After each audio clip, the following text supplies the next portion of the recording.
Hey, what's going on everybody? It's Octane Militia here. Today we're working on making our Maverick a little stronger and a little more capable. I went to Tahuya over the weekend before last, and I ended up breaking this rear radius arm here, you know, backing right into a stump. So all I did was back up. Sometimes, you know, the 14 Mavericks like I have a hard time getting into gear every once in a while, and sometimes you got to pull it forward or backward. And I backed up just a little bit too far, and I snapped this rear radius arm like a twig, and then my entire weekend was over in a blink of a hat. And I started looking it up, and I realized that this is a common problem for the Maverick as well as the tie rods themselves. So I already did the tie rods because I had already read about that. I went with these, well, it's a better angle from over here, but I went with the CT Raceworks ones, and they've been great, absolutely great. So one thing I didn't know about though was if you come to the back of the machine, back here, there's a piece that connects from the inboard side of this all the way across to this point right here, and it keeps your tire from going, you know, toe in or toe out, and it keeps it straight the whole time. Well, on this side, I had backed up, and it was sitting just right, and the stump came in at a funny angle like this, and it just snapped that thing like a joke. So if it wasn't going to happen then, it was going to happen eventually, just because it's a weak thing and it needs to be in a really strong place. So I did some research, and I found a gentleman by the name of Scott HOLT that primarily gets most of his business off of Facebook or word of mouth. He makes a lot of custom parts that people need, does metal fabrication work. He builds these rear radius arms and tie rods. I didn't know about them when I did the tie rods, but if you look at the 15 Mavericks, they changed its design because it was failing horribly. You can see the difference between the two, and this is a lot like what the 15 Maverick has on it.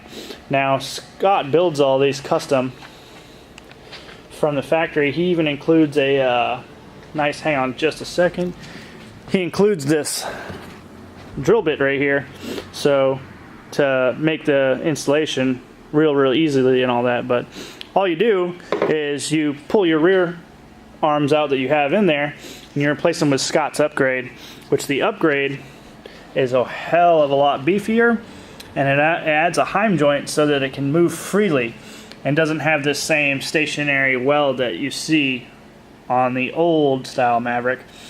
And it's a sealed unit also, so you don't have to worry about, you know, greasing it as much and things like that. But if you look between the two, this is the stock that I've already broke for me. I'll show you right where it snapped. I mean, that's not very thick at all. It's not made of very good materials. And you'll see the upgrade that I'm going to do here is way beefier and way more capable.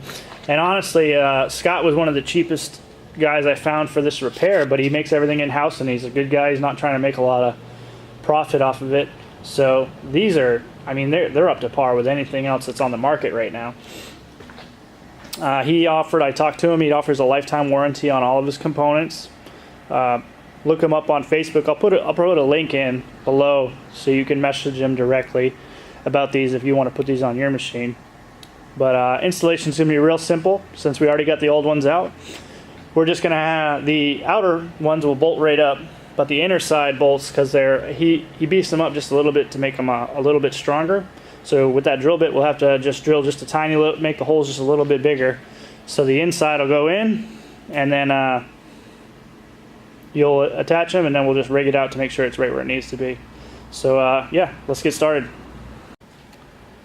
Alright, so basically walk through what we're going to end up doing here is one end of the rod connects here to your back side of your wheel to keep it straight, and then the other side, it's kind of hard to see because of the light, but we'll connect here through here, and this is where the new heim joint is. This is where you're going to drill your hole to make it just a tiny bit bigger to be able to get that new heim joint in there.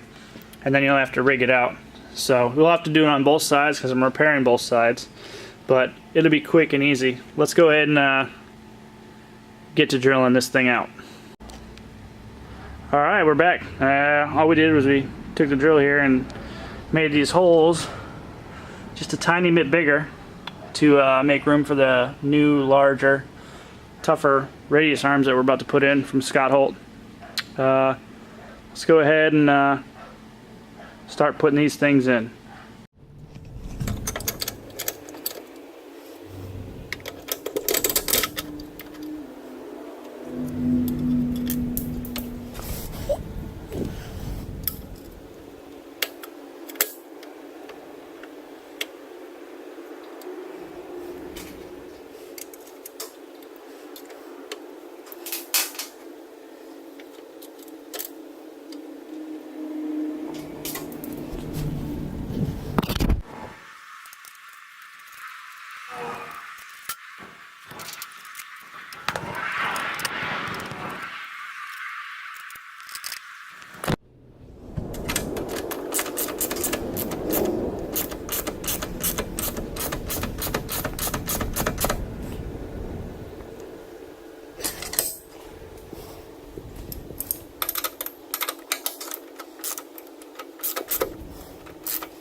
Alright, gonna show you guys what I got going on here.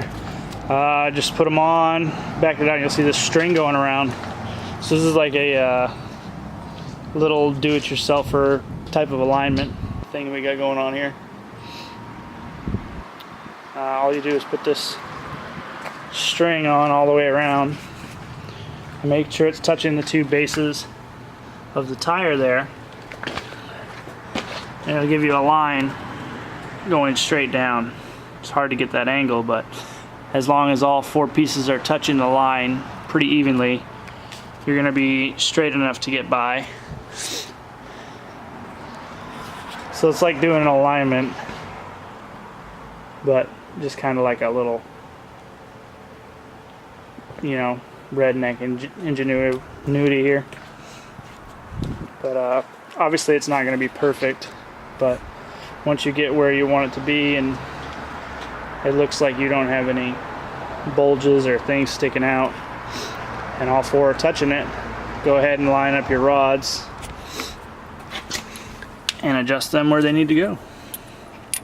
So when you put this one up right here, it's obviously got to come back out. Trying to do this one-handed. Sorry, I got the other hand on the camera. And then you had to turn it a couple times. Double check your line again. It's not touching. And you should be good to go. Now you go ahead and tighten everything up. Take it for a test drive and make sure there's nothing weird going on, you know. But if you step back now, it should look pretty straight, which it does to me.